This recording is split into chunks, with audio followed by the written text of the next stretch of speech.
생방송 스튜디오의 공기는 언제나처럼 예측 불가능한 에너지로 가득 차 있었다. 그러나 그 누구도 잠시 후 대한민국 방송계를 뒤흔들 거대한 폭풍이 단 한 소녀의 입에서 터져나올 것이라고는 상상하지 못했다. 문제의 순간은 인기 퀴즈 코너에서 찾아왔다. 모든 것이 순조롭게 흘러가던 그때 스피커에서 흘러나온 것은 다름 아닌 원어민 속도의 영어 음원이었다. 다른 출연자들이 당황하며 제작진에게 눈짓을 보내는 찰나 무대 중앙에 서 있던 트로트 요정 빈에서의 주변 시간만 느리게 흐르는 듯했다. 카메라의 레드라이트가 꺼지는 순간에도 스튜디오의 시간은 얼어붙어 있었다. 생방송이 끝났음을 알리는 신호였지만 제작진과 출연진, 심지어 방청객까지 그 자리에서 단 한 발짝도 움직이지 못했다.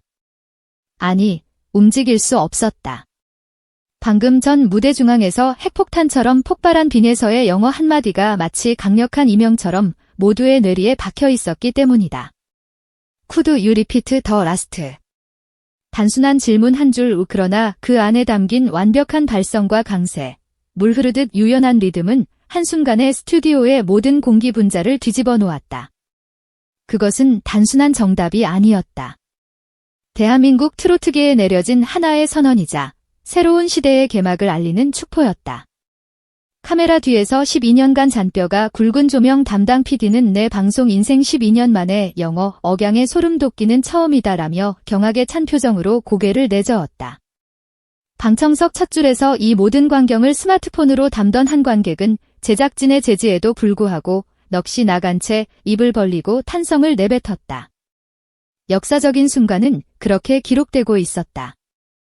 지금까지 대중이 기억하는 빈에서는 청아한 고음과 맑은 비브라토, 간드러진 꺾기로 무장한 신세대 트로트 원석이었다. 그녀의 목소리는 한국인의 과흥, 흥을 대변하는 상징과도 같았다. 그러나 미세한 호흡조차 흔들림 없는 완벽한 스탠더드 아메리칸 영어가 그 상징 위에 덧그려지는 순간 스튜디오 안팎의 모든 감각은 비명을 질렀다. 이건 단순한 예능 하이라이트 이상의 사건이라고. 불과 녹화 5분 전 리허설만 해도 분위기는 평범했다. 노련한 진행자 김성주는 큐시트를 들고 출연자들의 동선을 설명했고 제작진은 돌발 퀴즈라는 작은 변수를 던져 넣었을 뿐이다. 그 누구도 그 영어 세 문장이 빈에서라는 아티스트의 포트폴리오를 대한민국이라는 경계를 넘어 글로벌 스펙트럼으로 무한히 확장시킬 도화선이 될 줄은 몰랐다. 문제 음원이 영어라는 사실이 알려지자 다른 출연자들은 저마다 제작진에게 발음이 너무 빠르면 자막을 조금만 늦춰달라과 같은 비밀 주문을 넣기 바빴다. 하지만 빈에서는 그저 벽면 모니터를 슬쩍 바라본 채 속도 그대로 괜찮아요 라며 담담하게 웃어 보일 뿐이었다. 그 미소의 의미를 그때는 아무도 알지 못했다. 그리고 운명의 본 방송. 그녀는 고개를 숙여 짧게 호흡을 정리한 뒤 다시 눈을 들어 카메라를 응시했다. 그 눈빛은 더 이상 트로트 요정의 것이 아니었다. 수만 시간의 단련으로 완성된 프로페셔널의 눈빛이었다. 또렷한 중저음으로 뽑아낸 완벽한 발음. 트로트 요정이라는 수식어 위에 언어 괴물이라는 새로운 꼬리표가 매달리는 데 걸린 시간은 대한민국 전체가 숨을 죽인 단 9초였다. 현장에서 가장 거대한 충격을 받은 이는 다름 아닌 진행자 김성주였다. 그는 평소 빈에서를 감정선 표현이 탁월한 트로트계의 보석으로 소개해왔다. 그러나 자신의 귀로 직접 영어 정답을 확인한 순간 그는 대본에도 없는 경악을 온몸으로 표출했다. 아니, 이 친구 영어까지 잘해요? 진짜 몰랐네 라며 두 손으로 목을 감싸 쥐는 그의 모습은 연기가 아닌 100% 현실이었다. 그는 즉석에서 방송 끝나고 통역사 섭외비 걱정 없어졌다는 재치 있는 농담으로 간신히 스튜디오를 진정시켰지만 그의 내면은 거대한 파도에 휩쓸리고 있었다. 김성주가 느낀 경이로움은 단순히 외국어 실력에 대한 놀라움이 아니었다. 감정 전달이라는 빈에서의 가장 강력한 무기가 한국어 가사라는 틀을 넘어 완전히 다른 언어 코드에서도 동일하게, 아니 오히려 더욱 강력하게 작동한다는 사실이 눈앞에서 증명됐기 때문이다. 그는 훗날 이렇게 회상했다. 마치 공명판이 전혀 다른 최고급 기타 두 대를 동시에 연주했는데 그 울림의 결이 서로를 방해하는 것이 아니라 오히려 보강되면서 악기 전체가 훨씬 더 풍성하고 깊게 떨리는 느낌이었어요. 그 장면을 제 눈으로 목격한 겁니다.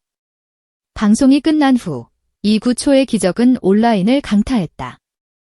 방송 클립은 유튜브에 공개되자마자 24시간 만에 조회수 120만 회를 돌파하며 폭발했다. 댓글창은 영어, 일본어, 스페인어, 프랑스어, 심지어 인도네시아어까지 뒤엉켜 발음에 반했다. 한국어 특유의 애절함이 영어 억양에도 묻어난다. 트로트와 팝의 경계를 허물 유일한 아티스트 같은 찬사의 쓰나미가 몰아쳤다. 이 모든 현상의 중심에 선 빈에서 사람들은 궁금해하기 시작했다. 대체 이 엄청난 재능은 어디서 온 것인가?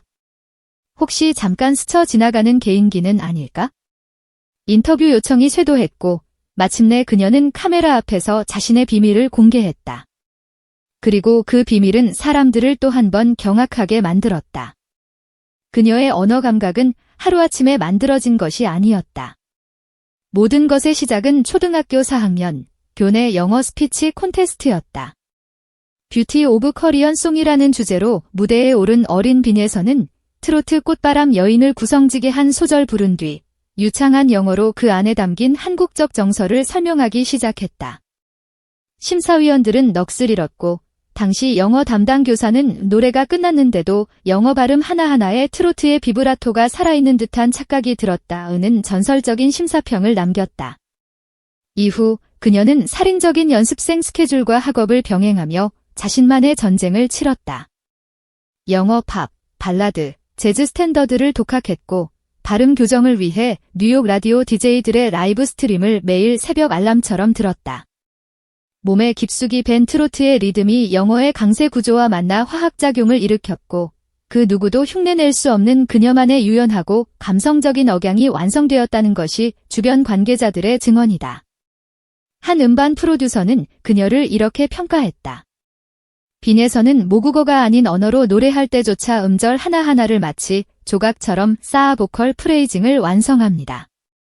그래서 어떤 언어로 불러도 감정이 박제되지 않고 살아 움직이는 겁니다. 이건 기술이 아니라 타고난 감각의 영역입니다. 그녀의 학업 열정 역시 이번 화제의 중심에 섰다. 주 6회 라이브 연습 스케줄 속에서도 학기 성적은 전교 상위권을 놓치지 않았으며 특히 영어 과목은 항상 만점이었다는 사실이 알려지며 공부하는 가수, 노래하는 뇌생녀라는 이미지를 완벽하게 굳혔다. 녹음 스튜디오에서 새벽 2시까지 코러스를 다듬고도 아침 7시 첫 교시에 맞춰 학교에 등장하는 모습은 이미 교내의 전설이 된 지 오래였다. 한 인터뷰에서 그녀는 이런 명언을 남겼다. 노래도 공부도 결국 느끼고 표현하는 과정이라고 생각해요. 예전에는 학문은 머리로, 음악은 가슴으로만 하는 줄 알았는데 둘 다 온몸의 세포 하나하나가 함께 움직여야 비로소 진짜 결과물이 나온다는 걸 깨달았어요. 이 발언은 노래하는 뇌생녀라는 해시태그와 함께 방송 직후 포털 실시간 검색어 상위권을 장악하며 신드롬을 입증했다.